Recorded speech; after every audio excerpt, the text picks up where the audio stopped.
the latest dose of Bipolar Recorder. This podcast may cause dizziness and blurred vision. Enjoy.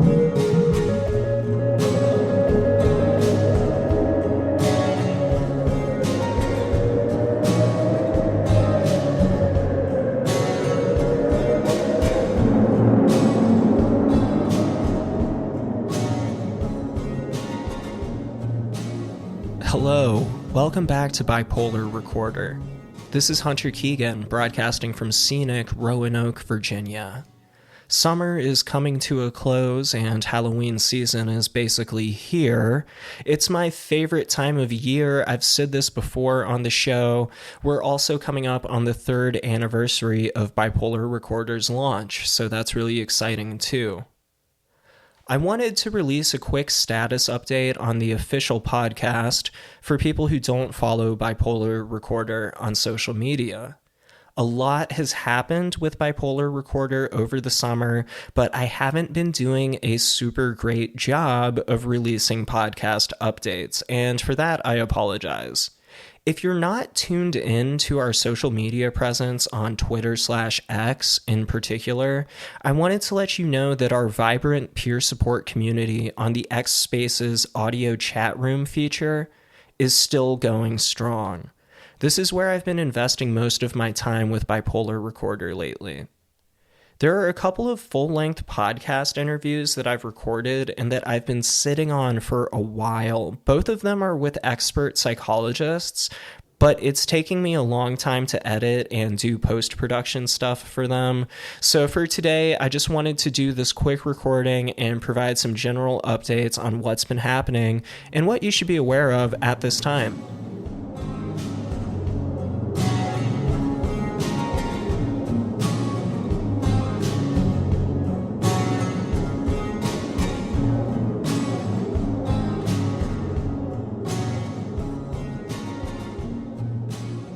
Possibly the biggest and most urgent news that I have is that I'll be appearing at Penn State University yet again at the end of this month. So that's on Monday, September 30th, 2024. This time around, I'll be screening the Bipolar Recorder mini documentary that we released in May of this year. This will be an opportunity for me to speak with students and explain more about various types of mental health advocacy. I want to encourage them to brainstorm how they can support mental health in their own communities.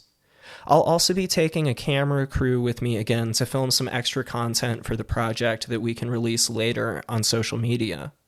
I've said this a bunch of times before, but it's always a huge honor to be invited to PSU to speak with students. It always gives me a full circle type of feeling. When I was a student at Penn State, I had a lot of unaddressed mental health issues that were negatively impacting me. So being able to return a decade later and hopefully promote positive change is really intrinsically rewarding. Speaking of my student experience at Penn State, I also wanted to share some other big news, which is that the manuscript for my next memoir, working title Happy Valleys, was officially completed in July, and I've now sent it out to my shortlist of agents. Hopefully someone sees why it's worthwhile and will pick it up. If I can't find a literary agent within the next 12 months or so, I'll likely independently publish again. This book is basically an expanded version of my first independently published memoir, which was titled My Brain is Trying to Kill Me. Happy Valleys goes much more in depth about my time at Penn State and further expands on my 2015 manic road trip and its catastrophic aftermath.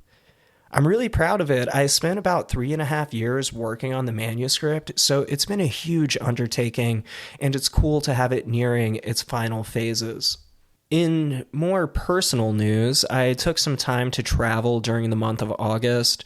I visited some family and friends and even took a road trip back up to Chapel of Sacred Mirrors in Wappingers Falls, New York. I had most recently visited in April of this year for their 420 gathering, and I wanted to go back to see some of the folks who I had met up there and get a change of scenery from where I live in Southern Virginia all by myself. Chapel of Sacred Mirrors is a creative cult of sorts. I think you could probably call it that.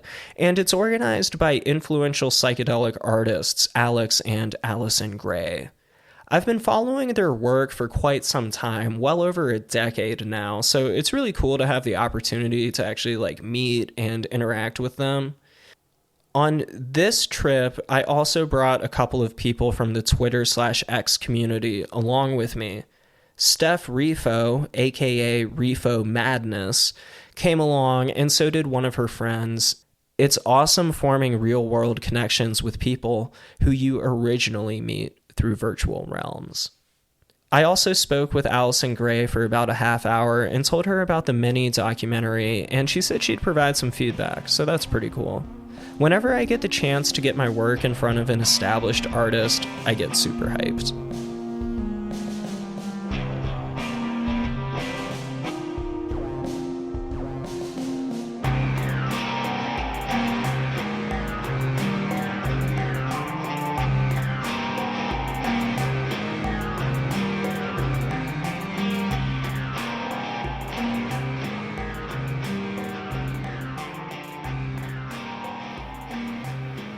That's it for now. Like I said, this was just a short, quick update installment for the show.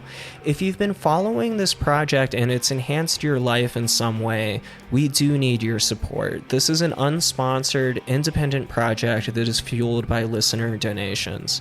Thank you so much to everyone who is already contributing on Patreon or who has bought merch from bipolarrecorder.com. Remember that at this point, the podcast is just one element of Bipolar Recorder's mission. As the project expands to involve more consistent and frequent real-world outreach, documentary films, books, etc., we really do need your support to keep it sustainable. Also, be sure to rate, review, and subscribe to Bipolar Recorder on whatever podcast streaming service you use. I'll try to release some more full-length installments in the near future, but that's it for now. My name is Hunter Keegan, and I'm on Twitter/X at HHKeegan. Bipolar Recorder is on Twitter, X, Instagram, etc. at Bipolar Recorder. Have a wonderful day, evening, or night, wherever you are.